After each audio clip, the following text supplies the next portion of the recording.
Olivia's POV. Humihikab ako nang may kumatok ng 3 beses sa labas ng aking opisina sa tanghaling tapat na yon. Oh bless you, it was Drake. Umupo agad dito sa aking tanggapan kahit pa hindi ko pa ito iniimbitahan. Ngumuwi ako rito. Bakit ang baho mo? Lukot na lukot ang aking mukha nang dahil sa naaamoy ko mula rito. Ako? Mabaho? Bigla itong nagtaka at nagulat sa aking sinabi. Oo, ikaw. Alangan namang ako. Oh, ang sangsang. Ayaw ko ng ganyang amoy. Pagreklamo ko pa rin dito. Ako talaga? Nagtataka ito't inamoy ang sarili. Ang bango ko nga eh. Your smell is really bad. Panggigit ko pa rin dito. Pambihira, kakapalit ko lang ng perfume ko. Pero alam ko na mabango ako rito kaysa sa perfume na parating ginagamit ko. Paliwanag at depensa pa rin ito sa sarili. Mas mabango ka doon. Yan ang baho. Hindi ka ba nag-aalangan na maamoy ka ng mga single ladies dyan? Ako pa nga lang nakakaamoy, disappointed na ako sa'yo. Nakasimangot kong sinabi rito at pilit kong tinataboy sa hangin ng masangsang na amoy nito. Unbelievable. What? What I am using is an expensive perfume. Galing pa to sa New York. Ikaw lang talaga natatangi nagsabi na mabaho at masangsang ang amoy ko. Pahayag nito. Bakit nandito ka na naman? Malilibre ka ng merienda tapos manunumbat dahil ikaw ang laging taya? Wala akong sinasabing ganyan ha? Ngumisi to. Nandito lang naman ako para kamustahin ang Palawan adventure niyo ng asawa mo. O ano, kamusta? Kumunot ang noo ko. Teka, nandun ang mga magulang at ibang kapatid ko. Then why you are not there to join the birthday celebration of your auntie? Napakamot ito ng ulo. Pambihira talaga. Hindi mo na nga ako sinagot sa tanong ko. Tanong rin palang sasabihin mo. Hindi ba ako naunang nagtanong sa'yo? I rolled my eyes. The birthday celebration of Carter's mother is fine and great. Nagsayang lahat, pati kayo ng asawa mo? Of course, sagot ko kagad dito. Great. Teka, bakit nga ba wala ka sa celebration na yon? Because I have a date. Nakakindat ng sagot nito sa akin. Ah, sana pala nagpa-impress ka pa't sinama siya. Ngumiti ito. Well, next time kapag sigurado na. Siguradong alin? Ang status namin, sagot nito. Bakit? Hindi ka pa ba sigurado? Tanong ko rito, napilit pa rin iniiwasan ang amoy nito na humahalo sa hangin sa loob ng aking tanggapan. Ako, sure na, pero siya hindi. Umangat ang kilay ko sa pahayag nito. I think she doesn't want you to be his boyfriend. Bawas-bawasan kasi ang pagkababaero mo. Nawalang ngiti nito sa labi. And why you say that? Do I look playboy? Oo, dahil mahilig kang dumikit sa mga babae. Saan-saang department kaya kita napapansin? And you are flirting with those women who have a good looking? Napapailing ito. Tsk, bakit kayong mga babae mapaghinala, mapanghusgat, mapagbintang sa lalaki? Kasi may tamang hinala kami. Ganun lang yun. Sagot ko rito habang pinagpapatuloy kong aking trabaho. Di kayo na talagang magaling? Talaga, nakangiting sinagot ko ito. Oh, I think talong-talo ako sa sagutan rito ha? O, saan ka na? Babalik na ako sa office ko. Bakit? Kailangan mo ba ako dito? Hindi. Buti nga naman dahil nairita na talaga ako sa amoy mo. Kanina pa, ngumisi na naman to. Kaya nga, lalabas na ako. Kanina pa kasi hindi maipintay ang mukha mo sa kakangiwi. Pumapangit ka tuloy. Kaya sa tiisin kong amoy, hindi ko na natapos ang aking sasabihin nang may kumatok at bumungad sa pinto ng opisina ko. It was my husband's secretary. Excuse me, Ma'am Olivia. Magsisimula na ho ang meeting ng mga executive personnel. Tumango ako dito. I will be there in 5 minutes, Tina. Pakisabi na lang. Thank you. You are welcome, ma'am. Magalang itong nagpaalam saka umalis. You go now, Drake, at ako'y may meeting na attendan. Napahawak ako sa aking noon nang biglang dumiling ang paningin ko at para bang nihila akong bigla sa pagtayo ko sa aking upuan. Hey, what happens? Agad ako nilapitan ni Drake sa aking kinatatayuan. Olivia, are you okay? Tanong nito ng hawak sa siko ko. Ginalaw-galaw ko ng bahagyang aking ulo. Nang mawala ang nararamdaman kong pagkahilo, ay tumingin ako rito at tumango. Yes, I am okay. Mukha maputla ka. Sigurado ka bang okay ka? Oo nga, sumimangot ako rito. Kaso dyan ako hindi okay sa pabango mo. Reklamo ko rito tinakpan pang ilong ko. Napapakamot na naman ito sa ulo. Bakit bang sungit ang arte mo ngayon? I forced to smile pero pigil ko pa rin ang hininga ko. Hindi kaya? You look at me. Nakangiti nga ako eh. Tss, oo nga, lalabas na ako. Pagkalabas nito'y nakahinga ako ng maayos. Nakapagtataka dahil unang beses na sobra akong nababahuan sa perfume. Samantalang ang amoy ni Carter ay gustong-gusto ko naman. Napapailing na lang ako. I am hoping that Drake will not offend with my attitude. Kumilos ako't sinamsam ang mga dokumento na aking kakailanganin sa meeting. Bago umalis ay pinakiramdaman ko ang aking sarili kung nakakaramdam pa rin ako ng pagkahilo. When I feel nothing, kumilos na ako tinungong conference area. Wala si Carter, kaya akong aaktong siya sa harap ng executive. Kasama ko din si Tina nung mga oras na yon. Kailangan niyang i-take down lahat ng importanteng usapan. At first, okay ako't nakikinig ng mabuti, ngunit nang nasa palagitnaan ng kami ng meeting ay nadidistract ko ang lahat sa madalas na paghikab ko. Pardon everyone, just continue. Hinging paumanihin ko. Sa una ay napaglalabanan ko pa ang kaantukan ko, ngunit sa tuwing nilalabanan ko naman ay nakakaramdam naman ako ng pagkasakit ng aking ulo at kaunting pagkahilo. Hanggang sa hindi ko na namalay na naitukod ko na pala sa aking palad ang aking mukha at unti-unting napapikit sa kalagitnaan ng meeting. Nagulat na lang ako sa isang malakas na boses na nagsasalita sa harapan. Pagmulat ko ng aking mga mata ay agad ako napaayos na upo dahil lahat ng mga pares ng mata ay sa akin nakatitig. Pati na nagsasalita sa harap. I'm very, very sorry. Please go ahead. Umupo ako ng matuwid at nakinig muli. Ma'am, okay ka lang? Tina asked me. Bahagi akong ngumiti rito at tumango. Yes, I am okay. Maybe. Pagod pa rin ako sa ilang ulit na biyahe kaya kinulang ako sa pahinga. Sabi ko rito. Tumango naman ito. Do you want to cancel the meeting, ma'am? Hindi, kaya ko naman at saka malapit na matapos, right? Yes, ma'am.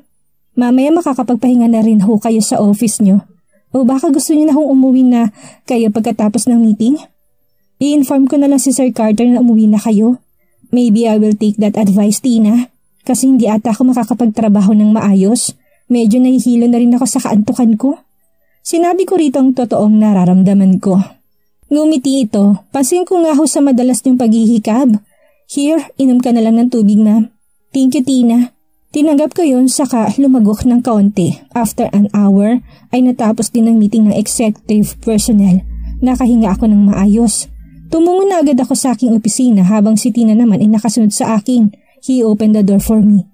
Bilininan ko ito ng kanyang mga gagawin about sa napagmitingan namin sa loob ng conference room. Humingi din ako sa kanya ng maikling impormasyon o buod ng aming pagpupulong sa board. Sigurado kasi ako nakalahati ng discussion ay hindi ko napakinggan. Mag-ingat ho kayo sa pag-uwi, Ma'am Olivia.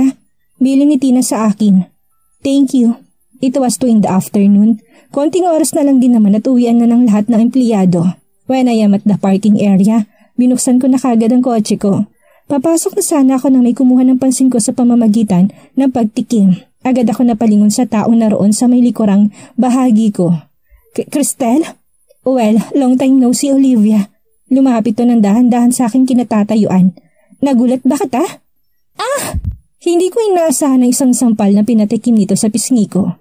Nagulantang ang diwa ko at napasapo agad ako sa aking pisngi dahil sa ginawa nitong pananampal sa akin. Ramdam kong pamamanhid ng pisngi ko at pagputok ng gilid ng aking labi. What? Masakit ba? Nakangisi nitong wika sa akin. Masakit di ba? Dagdag pa nito. Galit ko itong tinitigan ng masama. Hindi ako nakapagtimpi at gumanti rin ako ng isang malakas na sampal sa pisngi nito. Sa punitong pisngi nang humarap ito sa akin na nakangisi.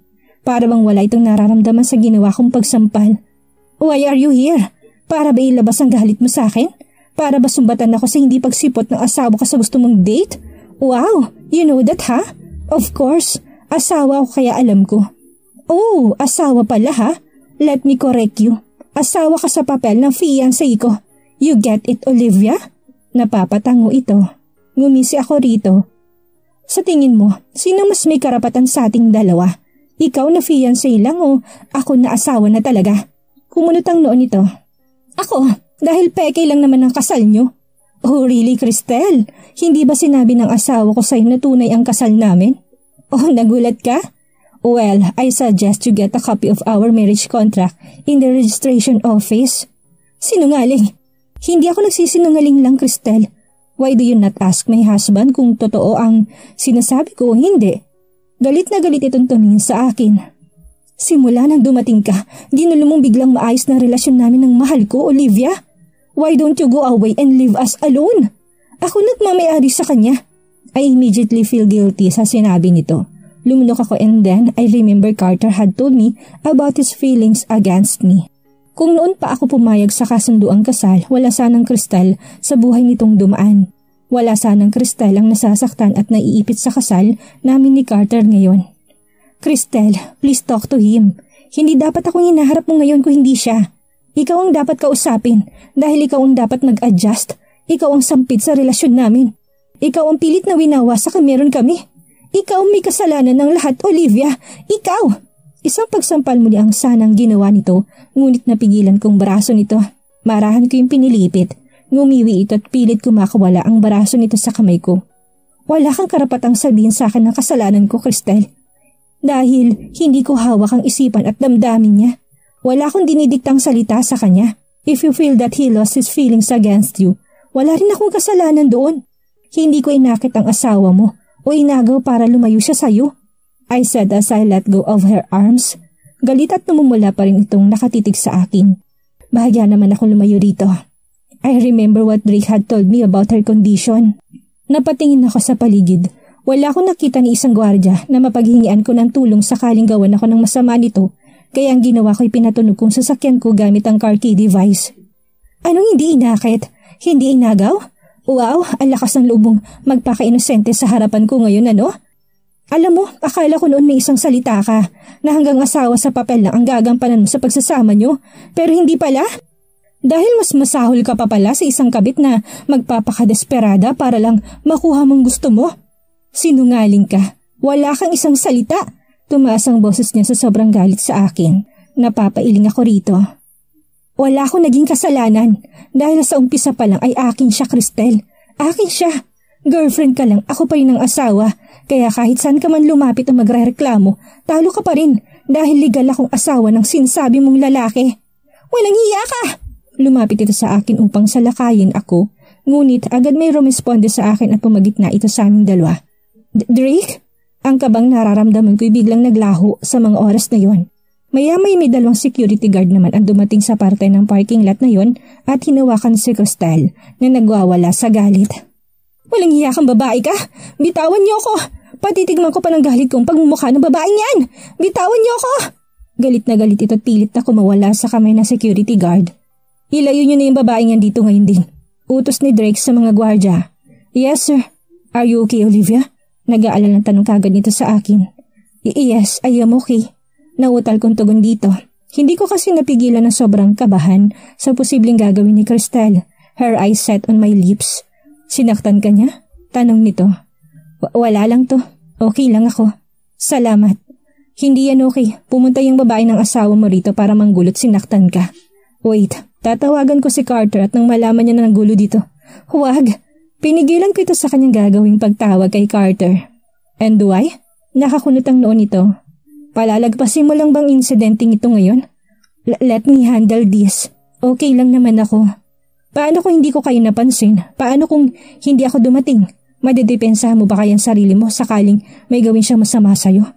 Please Drake, ako nang bahalang magsabi kay Carter. Bumuntong hininga to. Bilang pinsan ng asawa mo, concern lang ako sa'yo. I know, thank you. Pero please, let me settle this all about. Ako nang bahalang kumausap kay Carter tungkol dito. Uwi ka ako rito kahit alam ko na hindi ito kumbinsido. May kasalanan rin ako sa nangyari. I make her believe na hindi ako magiging problema sa relasyon nila. Na hindi akong sisira sa relasyon nila. I feel guilty. Hindi ko naman akalain na mahuhulog ako. Yumuko ako. Hindi ko akalain na mahuhulog ang damdamin ko sa sarili kong asawa. Funny right? Asawa ko pero may ganitong eksena sa pagitan naming dalawa. Pinigilan ko ang sarili ko. I swear, pero babae lang ako. May kahinaan na tulad ng isang lalaki sa isang tukso. Bumuntong hininga ulit ito. I understand you, Olivia. Hindi kita huhusgahan pagdating dyan. But are you really okay? Tumango ako rito. Yes. Do you want me to send you home? No, ako na. Pauwi na naman talaga ako sa bahay ngayon. Are you sure? Kaya mo magmaneho pa uwi? Ngumiti ako dito. Oo naman. Wala itong nagawa na ipagpilitan kung gusto ko. Pumasok na kagad ako sa kotse ko upang hindi na ito tumutol sa pag-uwi ko na mag-isa. Olivia, bye Drake. Thank you sa tulong mo. Saka ko na pinaharurot ang kotse ko. Pagka-uwi ko ng bahay, siya namang paghahandang umalis na si Manang Sabal at ang asawa nito. Hanggang 3:00 ng hapon lang kasi ang panunungkulan ng mga ito sa loob ng bahay ni Carter. Magandang hapon, Iha. Pagbati ng mga ito sa akin. Gumiti ako sa mga ito. Magandang hapon din ho sa inyo. Matapos magpaalam ang mga ito, tumungon na kaagad ako sa aking silid upang magpahinga dahil nakakaramdam naman ako ng pagkahilo sa mga oras na yon. Hindi ko na malay nakatulog din agad ako nang hindi pa nakakapagbihis ng damit pang bahay. Hindi ko rin alam kung ilang oras ako nakaidlip. Naramdaman ko na lang na may pilit na gumigising sa aking tulog na diwa. No. Inalis kong kamay na humahaplas sa aking pisngi. Hey, wake up my sleeping beauty. We were going to eat our dinner. Isang mabilis na halik sa aking labi ang siyang nagpamulat sa mata ko. Ouch! Napasa po ako sa gilid ng aking labi. What happened? Makikita ko sa mga mata nitong pagtataka kahit na may kadiliman, ang silid dahil sa lampshade lang ang tanging nakabukas na ilaw.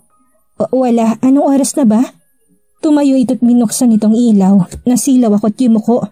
Umupo ito sa kama at inangat ang nakayuko kong mukha. Shit, what happened to your cheeks and lips? Iniwas ko mga mata ko rito. Tara na, kumain na tayo. I about to move, ngunit pinigilan niya akong gumalaw. Sino may gawa nito sa'yo? Mariin itong tanong sa akin. Carter, sino? Kung sasabihin ko ba sa'yo, ipagtatanggol mo ko? Tanong ko na nakatitig sa mga mata nito. Olivia, I said, sino may gawa niya sa'yo? Galit at muling tanong ito, bumuntong hininga ko. It's Cristel. So anong gagawin mo? Shit, mariin itong napapamura nang marinig nitong pangalan ng babae. Tatayo na sana itong ngunit pinigilan ko to sa braso. Let's take a break, Carter. Pakiayos mo muna sinasabi mong aayusin because Crystal is right. Ako ang dahilan na pagkakasira ng relasyon nyo. I feel guilty dahil walang maayos at klarong planong gagawin mo sa relasyon natin ngayon. Yes, we both contented. We had our intimate moment. May nangyari sa atin na normal na ginagawa ng mag-asawa. Pero kahit ako sa sarili ko hindi ko maintindihan ang sitwasyong ito. Kung ano ako sa buhay mo o kung sino sa aming dalawa ni Crystal ang mas matimbang sa'yo. Hindi ko mapigilan ang ilabas ditong totoong nararamdaman ko. Bumuntong hininga ito. Ang galit na nakikita sa kanyang muka ay unti-unting naglaho. Masuyo nitong hinaplos ang pisngi ko na namamanid pa rin. Breakup is not the answer to this situation. You are more important, Olivia. Huwag mo sana akong pagdudahan. Masuyo nitong wika habang sa mga mata ko nakatitig. Hindi ko nararamdaman na importante ako sa buhay mo ngayon. Wika ko rito sa isang seryosong tinig. Crystal is right. Panggulo lang ako sa buhay niyo. Nakausap ko na siya kaninang umaga, Olivia. Huwag ka na mag-isip ng ganyan dahil ikaw ang pinipili ko sa inyong dalawa. Do you hear me? Ikaw. Sunod-sunod ang aking pagkagat sa special mango pie at sunod-sunod din ang pagsubo ko sa cheesecake ice cream na pareho kong in-order na panghimaga sa restaurant na pinagdalan sa akin ng mga kaibigan ko. Hindi ko mapigilan ang matakam. Yun lang palang hinahanap na ginhawa ko mula pa umaga hanggang sa mga oras na yon. I didn't pay attention to Becca and Maki who is eyeing me in my craving. Halata naman sa mga itong kanina pa nila ako tinitingnan. Ayaw niya bang kumain? Tanong ko sa kanila. Ngumiti ang dalawa sa akin. Do not mind us, friend. Gusto mo pa ba ng pie? Gusto mo i-order kitang ulit? Si Becca ang naunang tumugon sa akin. Paubos na rin ang cheesecake mo. You want more? Sa'yo na lang to sa akin. Hindi naman ako mahilig sa cheese eh. Alok naman sa akin ni Maki. Oh, I love to eat a lot. Pansin nga namin. Nagsabay ang dalawa na sinabi yon. Ay, ilang araw na nga ganitong gana ko sa kain. Parang gusto ko na lang kumain lagi. Sagot ko sa mga ito habang sumusubo ng cheesecake. Baka iba na yan, wika ni Maki na may pagdududa. Baka buntis ka na niyan. Remember, magtatatlong buwan na kayo ni Carter mula nang ikasal. Imposible naman na walang nangyayari sa inyong dalawa. Nakataas kilay si Becca sa akin nang itanong yon. Ramdam ko na hinihintay ng dalawang magiging sagot ko. Bumuntong hininga ko't nagpahid ng tissue sa aking labi. Okay, I will be honest. Meron ngang nangyari sa aming dalawa. Normal lang naman siguro yun dahil asawa ko siya, right? What the heck? Becca's eyes become bigger. Oh my God! At ganun din ang naging reaksyon ni Maki. Natawa ako sa naging reaksyon ng dalawa sa hayagang pag-amin ko na may nangyayari nga sa amin ni Carter. Naisip ko, bakit ko pa itatago ay mga kaibigan ko naman sila? I know them. Hindi silang tipong huhusgahan ako pag-uusapan nila kapag ako'y nakatalikod. Our circle of friends is pure and vocal. Hindi uso sa amin ang plastikan. Bakit kayo nagulat? Asawa ko yun. Legal kami mag-asawa. So you mean, sinuko mo na si bataan mo? Maki ask, hindi pa rin makapaniwala. Bakit mo sinuko? Di ba sabi mo may girlfriend? Di dapat lang nahiwalayan. For sure break ng dalawa dahil nandiyan na si Olivia. Wika ni Maki na hindi ko alam kung natuwa ba sa nangyari o hindi. Tanga, hindi pa nga klaro yung pinasok na buhay pag-aasawa ng kaibigan natin. Yung Carter na yun kasi bakit hindi nalang pumili ng isa o hindi kaya panagutan niyang pagiging asawa sa'yo? Since yun naman talagang sinumpaan niya na magiging loyal at faithful siya sa kaibigan natin. Mahabang litanya ni Becca. Tama ka bakla? Sang-ayon nito. Paano kung buntis ka nga? Nasa mukha ni Becca ang pagkabahala. Oo nga, paano kaya ng batang gugustuhin pa rin ni Carter yung babae niya? I mean girlfriend? Nababahala rin tanong ni Maki. Gumiti ako sa mga itong pinagtataka nila. Kung buntis man ako, di wow, I am glad that I finally got pregnant with this child. Napaawa ang mga bibig ng mga ito sa sinabi ko. I am truly not worried about it guys. Mas maganda dahil mabibigyan ko na ng apo si mommy, which is hiling parati ng ina ko yun. I remember when my mom said na kung mabubuntis man ako ng walang ama ang anak ko, susuportahan pa rin niya ako. She will always be on my side. I know it's unfair to my child ng di buong pamilya niya. But haler, aanin mo buong pamilya kung may iba namang tinatanging ama ng bata. Ano, ipapamulat ko siya na buo ang pamilya namin habang naglolo kong ama niya?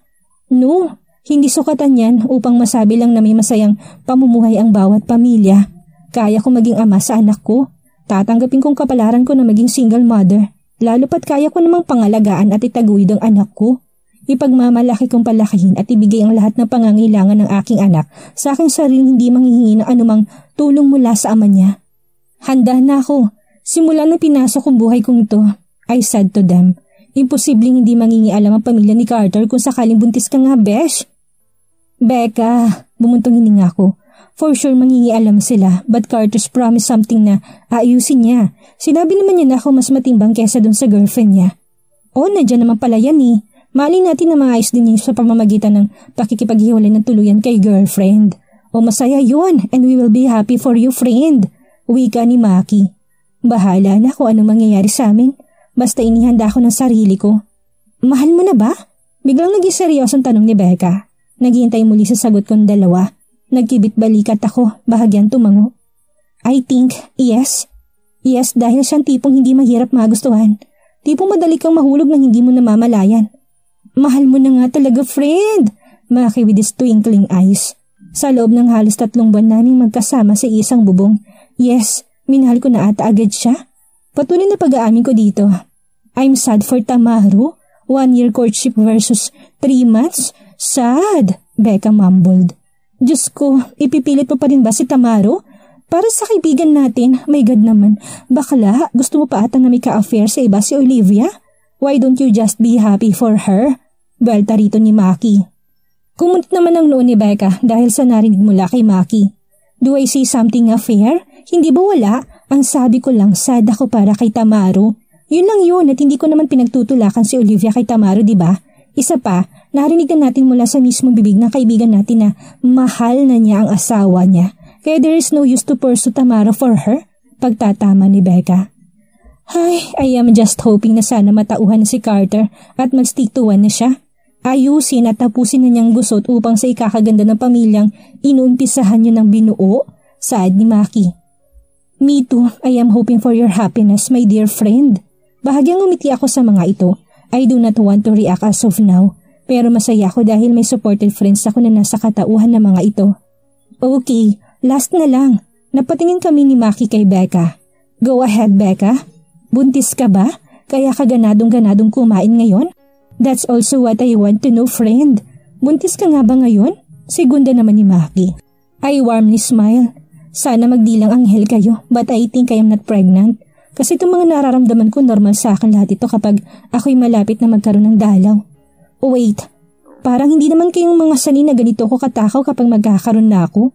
Pahayo ko upang malinaw ang lahat sa mga ito. Ay, oo nga pala. Sorry, we forgot.